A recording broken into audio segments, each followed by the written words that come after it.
Don't know if you can hear that, but that sound,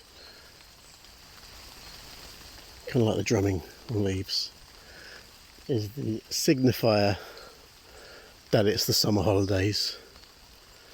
Every year we have lovely weather, the schools close, and the rain begins. It's inevitable.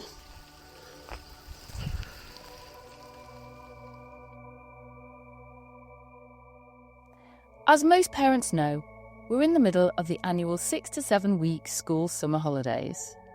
This episode of Adopters Anonymous allows Carl and Martin to share their own experiences during the first part of the annual break. Yeah, so it's funny how quickly they adjust to the school holidays. I've taken the dog out and the boys are with me on their scooters, and gotta be honest, they're having a lovely time. Yeah. They've been at the Nans today, which is very dull for them, I think, because they want to just do things like chuck themselves around on their VR machines or chuck themselves around on real machines like the scooters. But their mum is not very well. She's got really bad tonsillitis. So we are where we are. But the sun's shining again. It's lovely and warm. And yeah, it's all right.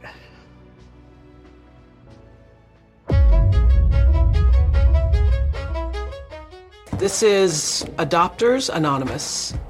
Anything you say here is in the strictest confidence. Who are these people? Man, these people are heroes. So we're nearly a week since our kids were last at school. And you put a message on the WhatsApp group. So how's it going so far? Ours has been quite challenging this week. Just at the minute, all he wants to do is sit in his bedroom and play on his Xbox. He's got an activity tonight, which I'll be honest, I've got to go to. I'm not looking forward to it. The place is very, very noisy, but it's his session. And the lady who organises it, her son, is brilliant with my son, so hopefully that'll go on alright. We're hoping to go up north again, do some more chicken fish. But, we've spoken, and my wife would like to stay more than just a couple of days. She'd like to do 5 days or maybe 7 days. But like I said to her, that's too long to be staying at a brother's house. We stayed at a brother's house last time. And the kids, they did brilliantly. They did really well. But what my wife forgot when she said, yeah, but it was perfect, everything was fine. What she forgot was that I'd slept on the floor for the few nights that we were there, because our yawn air bed didn't quite fit in the room. And as I've said on a previous message to you, my son likes to sleep in the same bed as his mum. If it is 5 to 7 days, I'd prefer us staying in the hotel that we stayed in before. The one where my son told everybody about my Willie looking like a chip shop sausage. But it's perfect, that hotel. The sleep situation is ideal because we can push his bed next to our bed, but he can't actually get in our bed with us. But he's quite satisfied with the fact he's really close to us. We want to do the beach, the arcades, and then there's Beamish. There's a few other activities we can do with his cousins that he'd really enjoy. And it's, 5 to 7 days where we're not at home and he's sat in his bedroom on his Xbox. But, like I say, it's going to cost money to go to a hotel for 5 to 7 days. Adopted children can be affected differently from their peers, and this all stems from early life experiences and their often complex needs. Many of the children thrive on predictable routines, and a long break can lead to anxiety, sleep disturbances, emotional dysregulation, and even regression.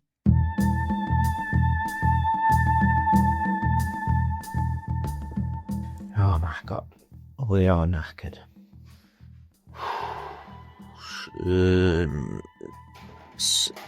Just doing some breakfast. I think it was 1:45 when we finally got to sleep. Oh God, I need some more caffeine. Children who've experienced trauma or neglect can struggle with unstructured time, and this can make them feel unsafe. And whilst the summer holiday is a great opportunity for families to spend time together, sometimes this can heighten identity-related anxieties. Sometimes the children end up feeling different in family-focused events, or their senses can feel overloaded. When you're young and vulnerable, those feelings are difficult to deal with.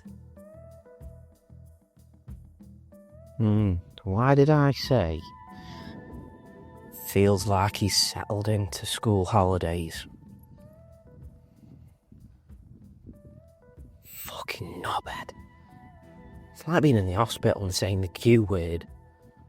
Or being on the 10th tee box and saying, well, we've done well with the weather. And you've still got 8 more holes to go.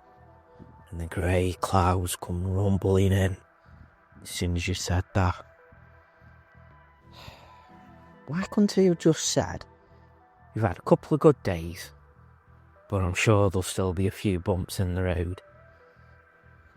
Because the bumps in the road on the way home from his activity tonight, I felt like Jeff Stelling or Chris Kamara on the world's most dangerous roads. Getting walloped by a slider while I'm manoeuvring round a roundabout.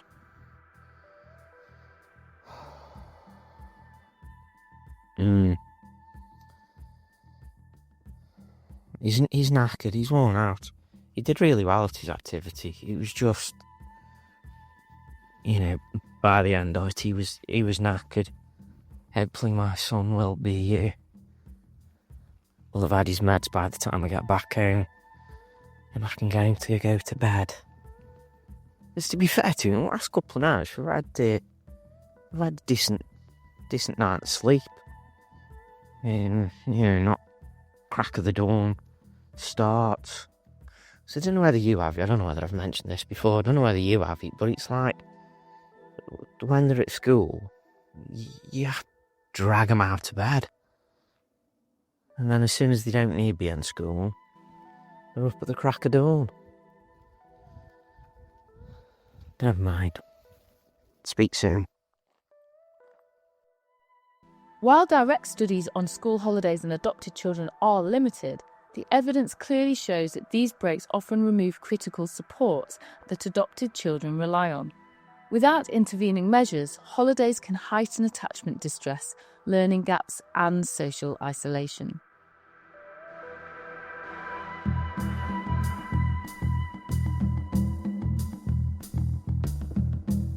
He's been to an activity today with my wife. Gone really well. Farmyard animals, absolutely loves each city. Sen activity. I think we're really lucky where we live that we've got a couple of really good Sen groups. So he's been there today. It's gone really well. And then he's gone to his singing lessons tonight. I actually managed to get in there. And I don't know whether it's his autism, like fighting against his ADHD, but he wants to be there, but he doesn't know what he wants to do, and then frustration from that. And his singing teacher is absolutely amazing. She's got Sanke to sell, so she just lets my son lead where he wants to go with the lesson. And he's doing all right, doing really well. And then towards 10 minutes before the end, he's getting frustrated, and he tells us won't go home. And then the thing what we've had recently with a lot of the activities that we're taking him to, is you're forcing me to go to these places. And it's like we're trying to take him to places where he enjoys doing the activity. I mean, we went to a christening on Sunday. I managed the church. I took him to, my oldest daughter took him to Marquis. He then came up to where the venue was. And within 2 minutes, I was going. And at the minute, it's come back home. As soon as he gets home, he's just sitting in front of the Xbox.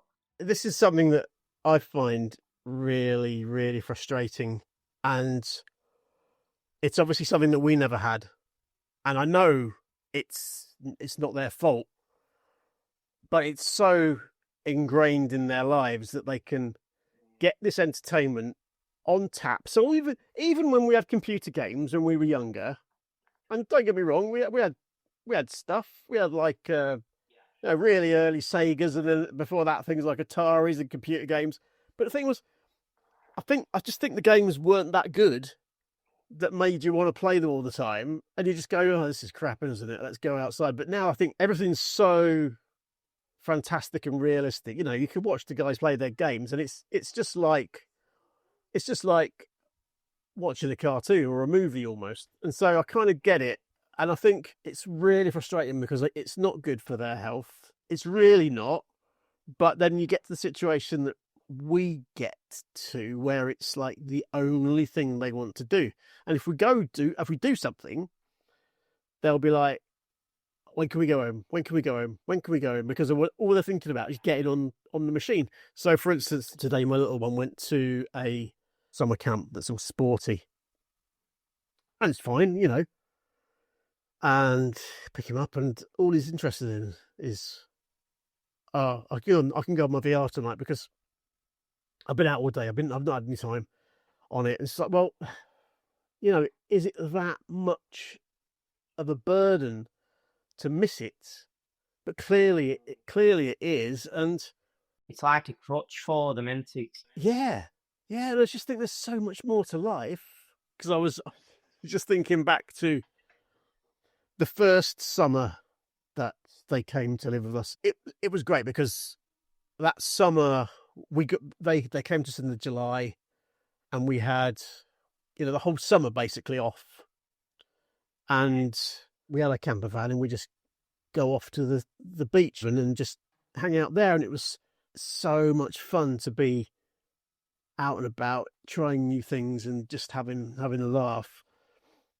And I think without that constant kind of engagement in doing things, that's when the boredom kicks in. But then as they get older, the computer games kicked in, because they weren't bothered at first. They really weren't interested.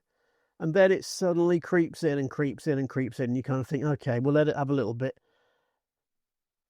And then it literally just dominates. And it's like we said in the previous episode, it's really useful if you want to get stuff done. But when it's 24/7, it's a pain. And when you try and get them to get off it, the only way that I can basically get them off technology is by turning off the internet using an app I've got that switches off various devices, which is brilliant. I bet that goes down well, though. Oh, well, do you know what? It's not so bad now because I give them warning and I say to them, you've got until this time, and inevitably they run over. And so when it stops, when the internet goes off, it's they almost accept it now. I do think if they were younger, though, they wouldn't understand and they'd kick off more. But because they're getting older, they're kind of getting a little bit more understanding of what makes me and my wife get cross. So it's a difficult one. Yeah. I mean, the thing is, it's like when we were younger, if we wanted to speak to his mates, we'd have to go around and physically knock on their door and speak to them.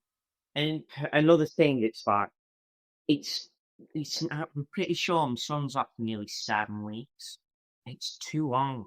I mean, when I was young, I mean, talking ancient history now, but we had 4 weeks off, which majority of the time I'd be down the field playing football with my mates. And the only thing that had stopped is as if we booted the ball in a hawthorn bush behind the goals. We used to get chucked into the boot of the car with 5 other kids, driven around, left there while folks would go off and sit in a pub and have some beer. We'd get a few crisps shoved through the window. Yeah, just with a football, or you get up in the morning, let's go on a bike ride, a few snacks, some water, and yeah, technology's fantastic. It is really good.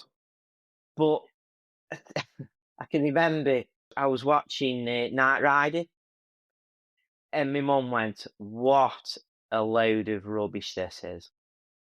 This is so far-fetched." And yet, you've just done a podcast talking about cars that drive themselves. We were at a local theme park the other weekend, and my son's mate's mum is on the phone talking into her watch. What would happen is your mum would come and go, "Get that off and get outside.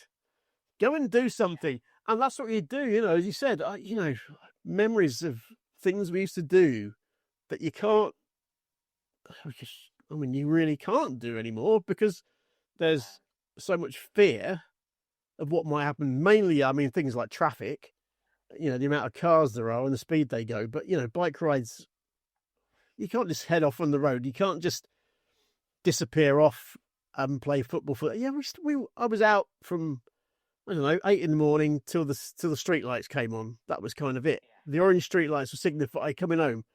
But now, if you weren't having constant messaging saying, "What are you doing? Are you okay?" it'd be weird. But I think they're missing out on stuff as well. They are, but I think the other thing as well is probably a worry for us as parents of neurodiverse kids is the fact that my son's 10 and I still have to go out on the street when he's out with his mates, and my wife, if I'm not out there, my wife's out there, to make sure that it's okay. And I suppose this is the Xbox thing is only been a recent thing,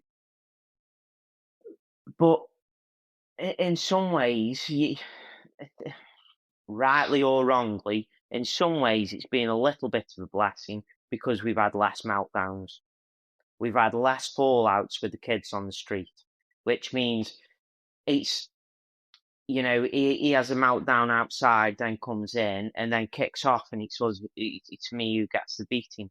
Whereas while he's inside and he's on his Xbox and he's talking to his cousin and playing with his cousin on the game, he's not having a meltdown. Exactly that. It's easier to manage. Well, it's a difficult one because I think that playing games is a better way than, say, my oldest son, who will want to use TikTok and doom scroll basically, and I think that's been proven to affect some of your brain. I'm going to get this wrong, but something to do with how your brain formation at that age. So I get across of that, and the amount of shit there is on YouTube and TikTok and all that stuff. We just think, oh, come on, watch a documentary, which will never happen, obviously, but you can live in hope. No, to be fair, last night we watched a bit of Our Planet. Barack Obama was narrating, which was brilliant because it calmed him down, got him off to sleep.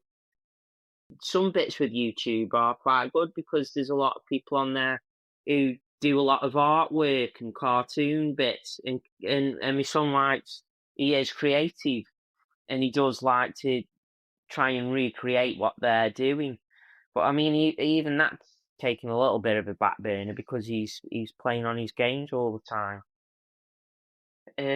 But like I say, we've got an activity tomorrow, an activity the day after.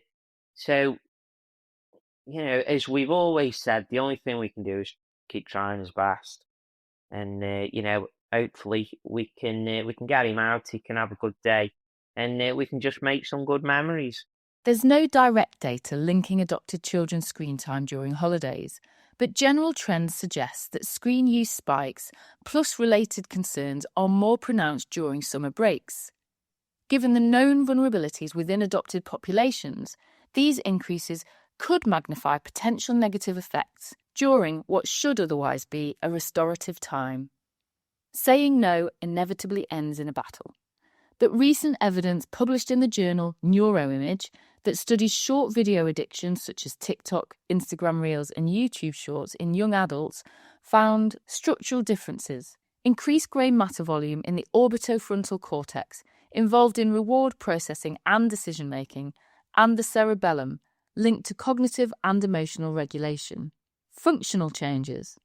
Heightened activity in areas like the dorsolateral prefrontal cortex, posterior cingulate cortex, temporal pole, and cerebellum, all tied to attention, self-referential thought, and emotional control. Psychological factor. Dispositional envy was found to be associated with higher levels of short video addiction mediated through these neural changes. In short, that's not good. A routine and set times can help regulate screen time in young children. Let's just take a minute there to reflect on the skill in which Anna read out some of my complex scripting. Thank you, Anna. That was great. And here is Anna's reaction. Bloody hell. I guess in short, what they do to the brain is pretty complex and it messes you up. But do you get also the... I'm not doing that, it's boring. I'm not doing that, it's boring. And I think, this is something that I think our attention is beginning to shift to our younger son and his reaction to everything. But I think it's really polarised in the holidays when he hasn't got that routine of, knowing when he's got free time.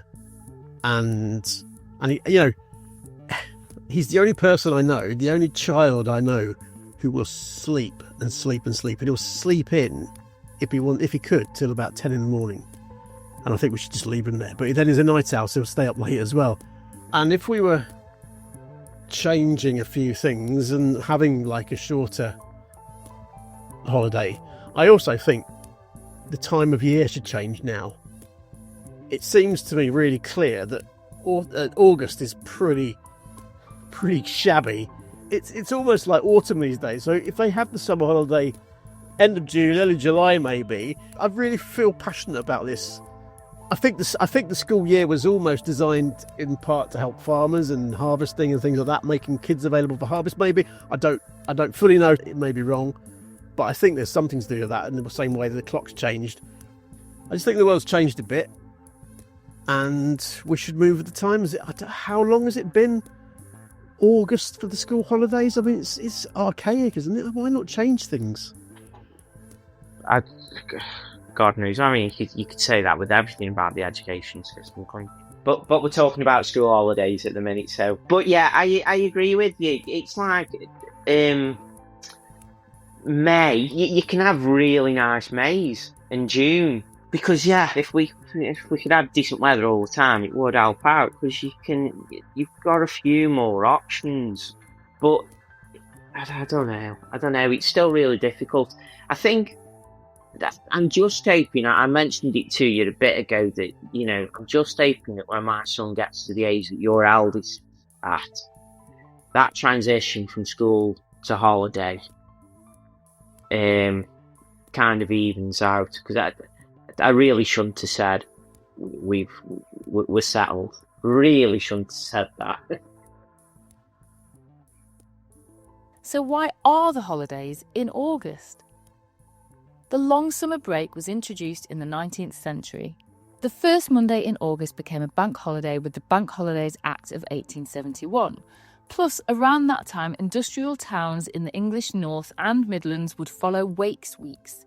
Mills and factories would shut down for a week and the whole town would go away at the same time. These were staggered around the month of August. A common theory suggests it allowed children to help with harvesting, but by that time, farming was becoming increasingly mechanised, making such practical reasons less likely. Instead, summer break may have simply aimed to give children and teachers a reprieve during the warmest months. Nowadays, August can be fairly autumnal, and weather is often better in May, June and July. And with farming and industry not playing as huge a role now as it once did, maybe it's time for a change. I reckon also that would, if you staggered them across the nation, just think it would do the tourism industry in the country a real boost, because there'll be people constantly going to places rather than this massive rush in one go. Prices go up, you keep things a little bit more organised. Have you, or do you routinely go abroad at all in summer holidays at all with the kids, with your son anyway? To be fair, we try to take him out to term time if we go abroad, because A, it's cheaper, and B, it's quieter. B is probably the main one. It's quieter. There aren't as many people. The first time we went abroad out of term time with him was to Turkey, and the amount of families we saw with special needs children on holiday out of term time, it is busy, but nowhere near as busy as it is in when it's school holidays. So it's a different kind of busy when you've got people with similar kids with similar needs, and parents understand more. Definitely. So, we went to Spain just before he broke up for school, and he did fantastic.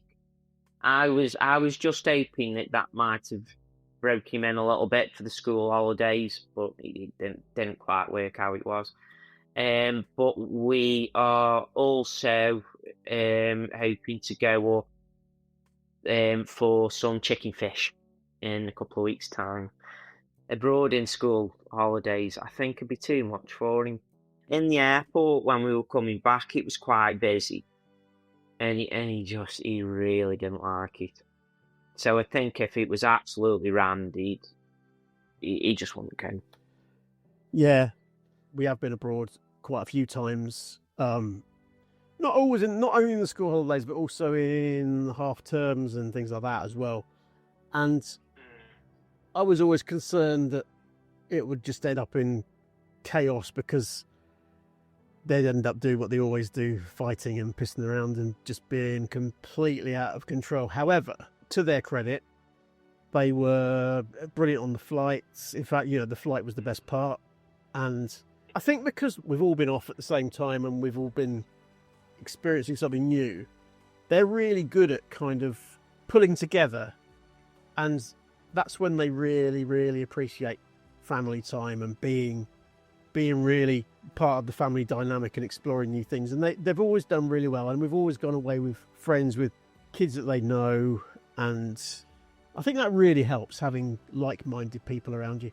And it's that old, I can't be bothered to take my children anywhere where it's really, really busy and they get judged by anybody. Not that they do so much anymore, but I just cannot abide that. As you said, the weeks are stretching ahead of us still. Yes. Yeah, we're not even halfway yet. I think it will be okay. But it is, a daily challenge of not necessarily me finding stuff to do. Finding stuff for them to do.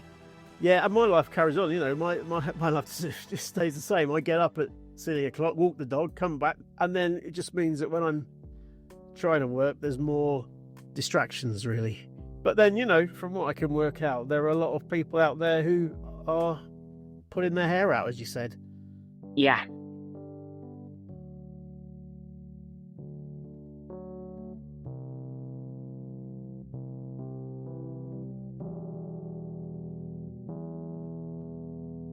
So if we had 4 weeks instead of 6 weeks, maybe our kids would not have burnout because the terms are a little bit shorter.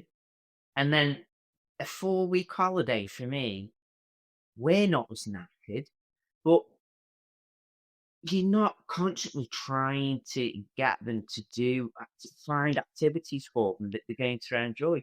I mean, I'd say there's two organisations what we use, but it's so difficult for them to find activities that all the kids are going to enjoy. I mean, we went to an activity. It was last week one night to Ninja Warrior, and it was absolutely fantastic. He was literally covered from head to foot in glitter tattoos because this lady was doing glitter tattoos. So he was covered from head to foot. He absolutely loved it, and it was brilliant. Like I say, he's had a good one today, but I just think the holidays are too long. It's a real challenge in this day and age because, you know, again, this when we were kids, basically your mum or your dad would either be at work, not both, because it just was a different time, and now everything's so expensive, and you can't both take the time off work. And like you said, it's finding an activity that they can deal with, don't have a meltdown because they don't like it, don't end up scrapping with someone just because they're different. And I just think it's really tough, and I think this is a really good opportunity to talk about the Facebook page, because we had a couple of comments on there. I don't know if you've seen them. I just thought it was great. So one of the ladies who commented, that's who I've been with tonight. Ah, okay. Could that be the person that said summer holidays equals dead shit? That's the one. I mean, it's kind of says it all, I'm afraid, because when there's school, you get a little bit of respite. Yes. And you can get your breath back, just even if it's for 10 minutes. But this is like, oh my days.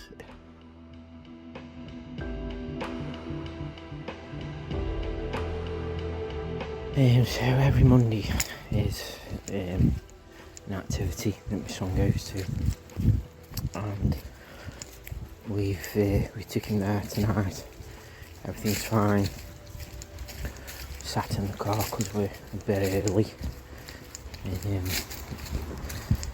then just before it was time to go in, we got out of the car, went over to the door. There's a couple of other kids who go to this activity with their parents, and we say hello, and he then said, can I go out and play with my friends again when we get back?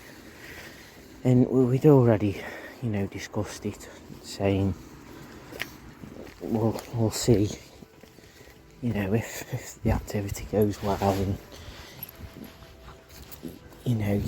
you do your best to get through it. We'll see. So again, we're outside the door, and he says the same, can I go out with my mates when we get home? And we're like, we've told you we'll see.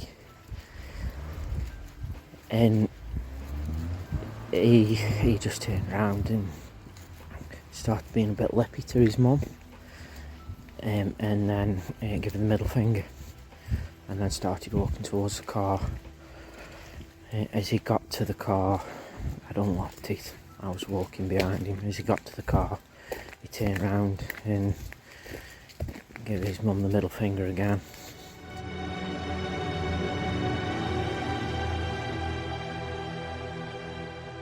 He gets in the back of the car, I got in the front, and he was like, all the normal stuff. When he's upset and dysregulated, came out, I hate you, horrible family, called me a few choice names, and then he reached over and pinched my face. It really bloody hurt. He got a handful of my face and my beard and pulled it. And then his mum came, and we're like, it's fine, like, we'll just go home, it's not a problem. He just started revving up more and more, and I said to him, look, we can either just go home, or if you want to, we can do the activity and maybe see if your cousins are in and go see your cousins. And there was just a slight glimmer that he was like, oh, I'll do that. And then he was like, no, I don't want to get my cousins, I won't go out with my friends. And we were like, well, we said we'd see, and it's not going very well, is it? You sound and look really tired. I'm not fucking tired. So, we got in the car and started driving off, and for the next 5 minutes of the car journey, it was Tourette's. And saying not very nice things. But as I've said in the past, it's not him. He doesn't mean it. He's really, really tired, and he's anxious because he wants to do the activity, but his anxiety is stopping him from doing the activity. So when they're in that fight or flight frustration mode, unfortunately, they lash out and they say things that aren't very nice. We know he doesn't mean them, we know it's not him, that's the way you react. Oh, I forgot, yeah. So he pinched my face. This is before we started driving off. He pinched my face, Matthew and Jeffy, and I said to him, I said, look mate, it's probably best we go home and just have a chill. To which he leant through both the seats a few inches away from my face and spat at me. It was a good shot, to be fair. And the pace go out the window. Not really, but I think then firm boundaries kicked in, because I'm not accepting that. That is, for me, is disgusting. And so I told him he was grounded. So yeah, we're in the car, we're driving home. For the next 5 minutes, it's a torrent of abuse. In the end, he was just shouting and ranting that much that Jeanette and myself were like, let him get it all out and then we'll try and explain it to him. So we did that, and he stopped. Yeah, we got him back home. It was a little bit dodgy in the car on the way home, threatening with ringing the police. And we'll fight another day tomorrow.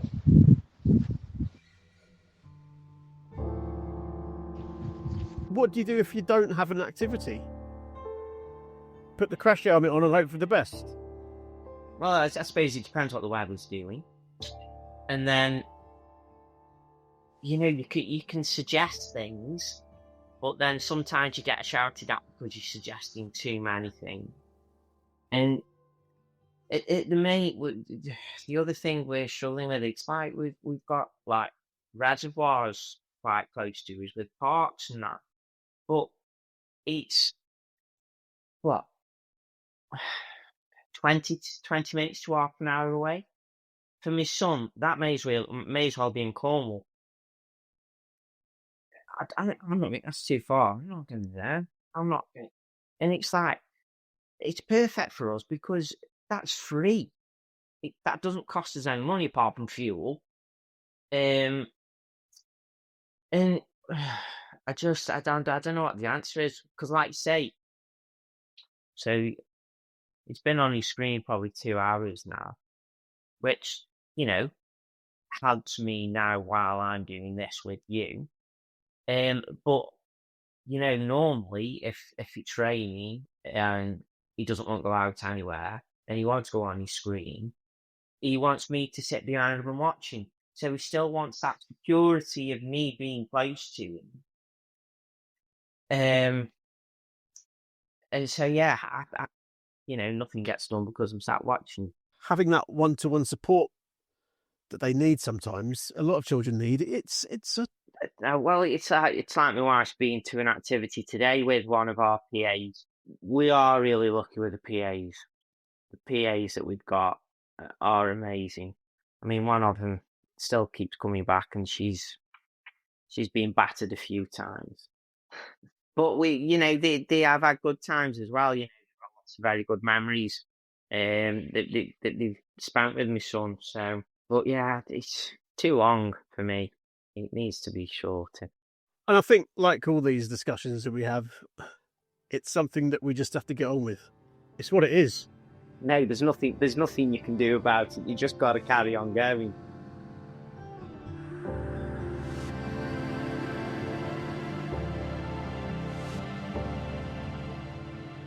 Good morning. The activity last night went really well. It was a Sen activity. We went to Ninja Warrior, and yeah, my son absolutely loved it. He did really well. Yeah, we got back home and he was as calm as a cucumber, but he'd been running around for over an hour. So yeah, a really successful activity last night. It was brilliant to see him.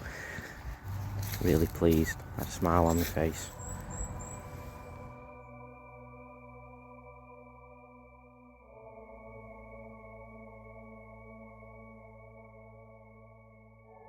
Thank you for listening to this episode of Adopters Anonymous. As always, these are simply the experiences of the group, and I'm sure there are some wonderful adoption stories out there. Carl and Martin both feel that their experiences, no matter how challenging they sound, are still wonderful. Feel free to contact the podcast. Our email address is adopters.anonymous@gmail.com, and there's a Facebook page. Just search Adopters Anonymous and join the group. We'd love to hear from you. And we'll check in with Carl and Martin in a couple of weeks to see how things have gone.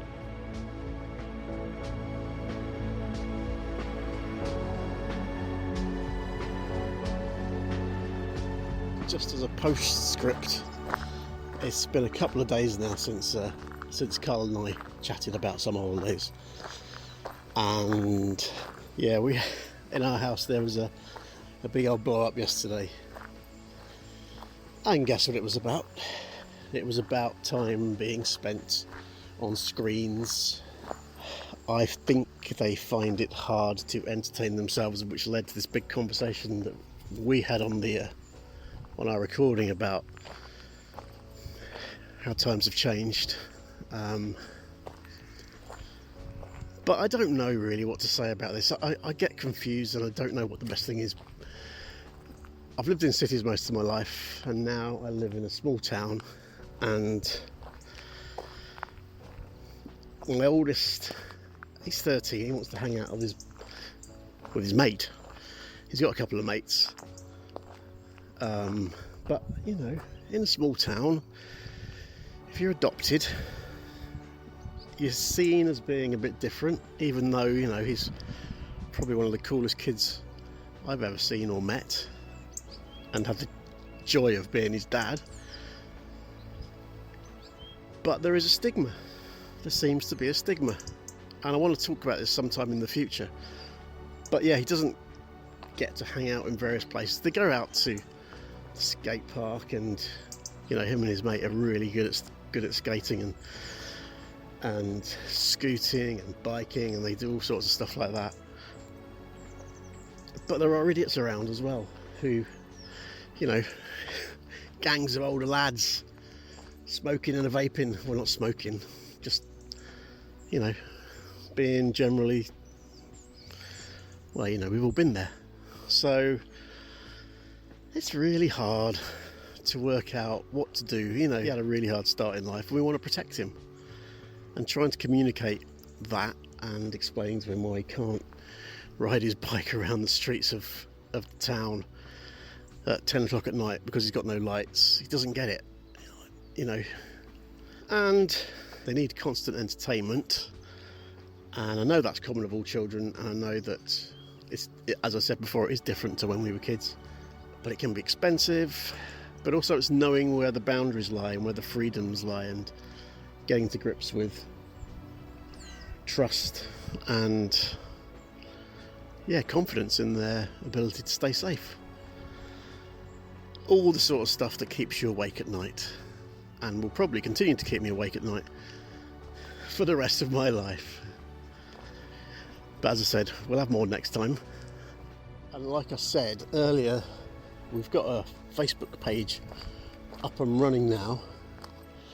So if you listen to this podcast and you can relate to what's been said about keeping kids safe, keeping kids off screens, keeping kids active, I'd love to hear from you. We'd love to feature some of your stories and experiences in the next episode, because we'll be carrying this on. So thank you very much for following us on that page anyway. It's growing, and we'd love to hear more. So thank you very much, and please get in touch.